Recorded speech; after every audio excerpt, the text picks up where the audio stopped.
प्रिय मित्रों, हमारे YouTube चैनल स्वाध्याय में आपका हार्दिक स्वागत, अभिनंदन। आज हम आपके लिए लेकर आए हैं भगवान का रूप। इस शीर्षक पर प्रेरणादायक ज्ञानवर्धक ज्ञान चर्चा।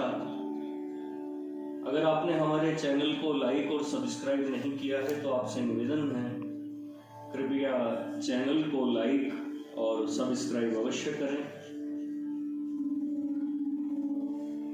कला अमूर्त को मूर्ति प्रदान किया करती है। वह आकार के सहारे ही निराकार का अभिव्यंजन किया करती है। यही उसकी उपयोगिता है। पहाड़ का चित्र विशालता का द्योतक होता है। कमल शांति और शीतलता के भावों को व्यक्त करता है। वंशी प्रेम, अनुराग और आकर्षण की सूचिका हो जाती है। भावुक भक्तों ने भी भगवान के भाव को हृदयंगम करने के लिए ऐसी ही कला का सहारा पकड़ा है। वे निराकार, निर्वच्छिन्न, अनंत विशाल, अनंत गंभीर, कल्याण गुण गणाकर और निखिल हायन प्रत्यनीक परमात्मा को केवल नेति नेति या तन्न तन्न कहकर ही नहीं समझना या समझाना चाहते। वे तो बस यह चाहते हैं कि येन केन प्रकारेण ऐसे परमात्मा का भाव उनके हृदय में उतर आवे और वह भाव केवल एक अनिर्वचनीय झलक दिखलाकर ही न चला जाए, वरन स्थायी होकर उनके हृदय पटल पर अंकित रह जाए और उनकी वाणी के द्वारा वह दूसरों के सम्मुख भी व्यक्त किया जा सके। इसी अभिप्राय से उन्होंने अमूर्त परमात्मा को मूर्तिम अनंत रूप में देखने और दिखाने की चेष्टा की है। परमात्मा की मूर्ति किस प्रकार की हो सकती है, यह जानने के पहले हमें यह देखना चाहिए कि परमात्मा की वास्तविकता किस प्रकार की है, उनके किन किन गुणों की, और हमें विशेष लक्ष्य देना है उनके किन विशिष्ट कार्यकलाप पर अपना ध्यान जमाना है।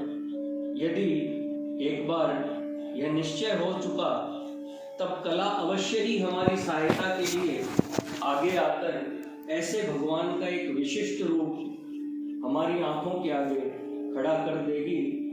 भावुक भक्तों ने भगवान को सदैव ही प्रेममय माना है। जो प्रेममय है उसके सौंदर्य का पूछना ही क्या, वह केवल सुंदर ही नहीं वरन आकर्षक भी होगा, और केवल आकर्षक ही नहीं वरन सहृदय भी होगा। उसका प्रेम ऐसा है जिसकी ओर आत्मसमर्पण के लिए समग्र संसार लालायित हो उठता है। इसलिए उसकी कल्पना सुंदर पुरुष रूप में की गई है। भगवान अनंत विशाल और अनंत गंभीर है, इसीलिए वह आकाश और सागर के समान नील वर्ण वाले माने गए हैं। श्याम रंग में ही तो सब रंगों का विलय होता है। भगवान ऐशरण शरण है, पतित पावन है, दीन बंधु है। इसीलिए वे पीतांबरधारी कहे गए हैं, क्योंकि पीत वर्ण ही विवर्णता का, दीनता का द्योतक है। दीन जन ही तो उनके भूषण हैं, जो उस सच्चिन्मय नीलिमा से मिलकर एकदम हरे बन जाते हैं, आनंद मग्न हो जाते हैं। भगवान सर्वजन सुलभ है। ये सर्वजन सुलभता जैसे एक ग्वाले में है, वैसी दूसरे में कहां। घर घर वही जाता है, वन वन वही घूमता है, नदी नालों में भी वही, जंगल पहाड़ों में भी वही, गरीब की झोपड़ी में भी वही और अमीर के महलों में भी वही।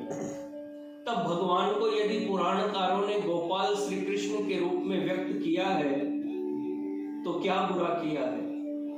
गोपाल शब्द अवश्य ही अपना विशिष्ट अर्थ रखता है। गो इंद्रियों को भी कहते हैं और पृथ्वी को भी। सृष्टि के आधारभूत बैल, जिनसे कृषि उत्पन्न होकर प्रजा पालन होता है, धर्म के रूप में माने गए हैं। इनका पालन ही धर्म चक्र परिपालन का स्थूल रूप है। भगवान इसीलिए गोपाल कहे गए हैं। जगन नियंता होते हुए भी वे लोकाभिराम और लोकाकर्षक अवश्य है। इसीलिए कृष्ण आकर्षणकारी नाम से संबोधित हुए हैं और वंशी बजाने वाले बताए गए हैं। वंशी का महत्व जितना सोचा जाए उतना ही अधिक है। इसके नाम मात्र से शांति की सूरज वर्षा का दृश्य आंखों के आगे छहर उठता है। उनका वह त्रिभंगी रूप क्या ओम का द्योतक नहीं है? उनका वह कालिये नाग के फण पर का नृत्य क्या वह यह नहीं बताता कि नश्वर संसार के ऊपर, विषम बाधाओं के ऊपर, अटल मृत्यु के ऊपर वह अमृत भांडार, वह सौंदर्य श्रृंगार, वह अनंत प्रेमाधार अपने मंद स्मित आनंद से वंशी की स्वर लहरी प्रवाहित करता हुआ काल व्याल वित्रस्त सांसारिक जीवों को प्रेम से अपनी ओर आकर्षित कर रहा है। विषम परिस्थितियों में कारावास के अंदर उनका जन्म क्या यह नहीं कहता कि घोर आपत्तियों के भीतर ही ईश्वरीय ज्योति का पूरा आविर्भाव होता है और उसके प्रकट होते ही सब आपत्तियां अस्त व्यस्त हो जाती हैं। इसी तरह इनकी प्रत्येक झांकी अपना विशिष्ट अर्थ रखती है और अपने विशेष उद्देश्य के लिए वर्णित हुई है। परमात्मा सच्चिदानंद अर्थात वह अनंत सत शक्ति, अनंत चित्त चैतन्य अथवा ज्ञान और अनंत आनंद प्रेम सौंदर्य सौख्य तथा शांति में कहा गया है। श्री कृष्ण चरित भी हमें यही बताता है। शक्ति उसी में अनंत कही जाएगी जो न केवल पंच तत्वों ही पर विजय प्राप्त कर सके, वरन जो कृमि कीट से लेकर ब्रह्मदेव तक सबको परास्त कर सकता हो। गोवर्धन धारण क्षिति तत्व पर विजय बताता है। वहीं गोवर्धन धारण कालिय दहचरित पूतना स्तन्यपान और ग्राहमुख से वसुदेव का मोक्ष जल तत्व पर विजय के द्योतक हैं। बवंडर में उड़कर तृणावर्त का वध पवन तत्व पर विजय की छाप लगा रहा है और दावानल पान पावक तत्व पर विजय पताका फहरा रहा है। फिर मुख सरीखी छोटी चीज में अखिल ब्रह्मांड का समावेश करा देना क्या नव तत्व पर विजय का द्योतक नहीं है? रही जीवों को परास्त करने की बात, सो यमला अर्जुन के वृक्ष उन्होंने उखाड़े, सांप और मगर को उन्होंने पछाड़ा, बछड़ा घोड़ा हाथी बगुला अजगर और यहाँ तक कि मुष्टिक और चाणूर सरीखे मल कंस और शिशुपाल सरीखे नृप चक्र चूड़ामणि उन्हीं के द्वारा निहत हुए। देवराज इंद्र और जगत प्रजापति ब्रह्मा भी उनका लोहा मानने को बाध्य हुए। इससे बढ़कर और अनंत शक्ति का परिचय क्या हो सकता है? रही अनंत ज्ञान की बात, सो गीता इसका प्रत्यक्ष प्रमाण ही है। वही बात उनके चरित्र में प्रत्यक्ष दृष्टिगोचर भी होती है। गीता ज्ञान का मूल है, अनासक्ति और अनासक्ति का दृष्टांत है। पुत्रेषणा कामिनी प्रेम और संतान प्रेम, वित्तेषणा कांचन प्रेम और ऐश्वर्य प्रेम, और लोकेषणा सम्मान प्रेम और कीर्ति प्रेम। लोकेषणा से अलग रहना श्री कृष्ण चरित्र में इन तीनों बातों की पूरी सुविधा थी। एक से एक बढ़कर प्रेमिकाएं और पटरानियां थी। अनेकों राज्य सिंहासन उनके चरण कमलों के मुंह का वाहन में दत्त चित्त थे। अनेकों सुकवि सम्राट उनकी गुण गाथा से अपनी सरस्वती को पवित्र करते हुए अमर बना लेना चाहते थे, परंतु प्रेमिका गोपिकाओं से एक बार हटकर क्या फिर कभी उन्होंने ब्रज जाने का नाम लिया? मथुरा से गोकुल का अंतर तो केवल 4 ही 5 मील का था। फिर क्या कारण है कि न वे स्वयं ही गए, न कभी गोपिकाओं को ही बुलवाया? पटरानियों के अनेकानेक पुत्र हुए, परंतु अपने जीते जी उन्होंने उन सबको क्यों कटवा दिया? क्या इन उदाहरणों से भी बढ़कर पुत्रेषणा के अभाव का कहीं और कोई उदाहरण मिल सकता है? कंस को मारकर उन्होंने गद्दी उग्रसेन को दे दी। दुर्योधन का सेना समेत संहार कर आकर युधिष्ठिर को उन्होंने भारत का एक छत्र सम्राट बनाया और आप ग्वाल के ग्वाले ही बने रहे। इससे बढ़कर वित्तेषणा, राहित्य और क्या होगा। प्रतिष्ठित प्रख्यात घराने में उत्पन्न होकर भी माखन चोर कहलाने वाले, परम योगेश्वरेश्वर होकर भी यमुना तट में रास रचाने वाले, द्वारकाधीश कहलाकर भी रुक्मिणी को भगा ले जाने वाले व्यक्ति में यदि कोई लोकेशना की बूबास ढूंढने की चेष्टा करे तो उससे बढ़कर और कौन मूर्ख होगा। रही अनंत आनंद की बात सो उनका वह अनिंद्य सुंदर रूप, उनकी वह मधुर मोहन झांकी, उनकी वे आकर्षक विशाल आंखें, उनका वह विश्व विमोहन वंशी स्वर, उनकी वह मादक हास्यमयी मुद्रा, उनका वह सरस रास, क्या उनके अनंत आनंद के परिचायक नहीं है? आप ही कहिए। सच्चिदानंद के भाव को यदि आप किसी नर चरित्र में व्यक्त करना चाहते हैं तो क्या इससे भी बढ़कर किसी दूसरी तरह आप व्यक्त कर सकते हैं? भगवान सृजक हैं। क्या ब्रह्मा जी की परीक्षा में श्री कृष्ण ने बछड़े और ग्वाल बाल आदि नहीं पैदा कर दिए थे? और क्या उन्हें साल भर तक बराबर उसी तरह नहीं कायम रखा था? भगवान पालक हैं।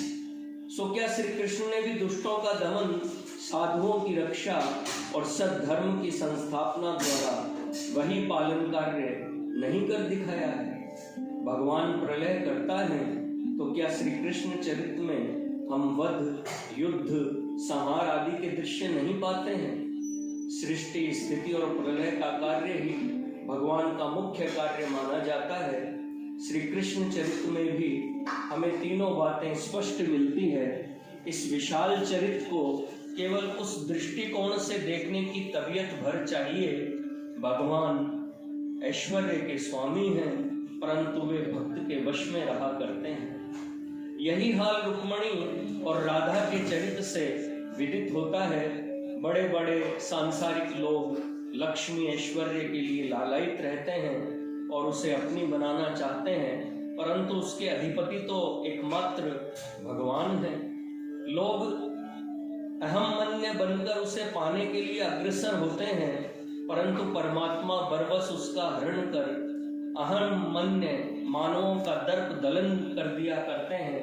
हाँ, जो सुदामा बनकर उनकी शरण जाए उसके पैरों पर न केवल लक्ष्मी ही आ गिरती है, परंतु लक्ष्मीपति स्वयं परमात्मा भी उसके पैर धोने के लिए तैयार रहते हैं। रुक्म का अर्थ ही धन है और इसीलिए रुक्मिणी का अभिप्राय इसी तरह की लक्ष्मी से है। राधा अथवा आराधना का प्रकृत स्वामी तो भावुक भक्तों का हृदय ही है, परंतु वह प्रेरित होती है भगवान की ओर और उसमें इतनी शक्ति रहती है कि भगवान माधव लक्ष्मीपति होकर भी राधा के अनुगामी बनते हैं और उसके प्रेम पाश में सदैव आबद्ध रहते हैं। मैंने इस विषय में जितना विचार किया है उतना ही मैं तो अपने पूर्वज आचार्यों के कला सौष्ठव पर विमुग्ध होता गया हूँ। सर्वसाधारण के लिए सगुण परमात्मा का साकार वर्णन जितना आवश्यक था, उस साकार परमात्मा को आनंद कंद श्री कृष्ण चंद्र के रूप में लाकर खड़ा कर देना भी उतना ही आवश्यक था। व्रज में भगवान श्री कृष्ण का आविर्भाव हुआ था या नहीं, ऐतिहासिक लोग इस बात पर विवाद किया करें, परंतु पुराण मुनियों के पावन हृदय वृंदावन में जिन भगवान श्री कृष्ण का आविर्भाव हुआ है उसकी दिव्य चरितावली में किसी प्रकार की शंका नहीं की जा सकती। वे सत्य हैं, नित्य हैं और भावुक भक्तों के प्राणाधार हैं, इसमें रत्ती मात्र भी संदेह नहीं। मित्रों, यह थी भगवान का रूप इस शीर्षक पर प्रेरणादायक ज्ञानवर्धक ज्ञान चर्चा।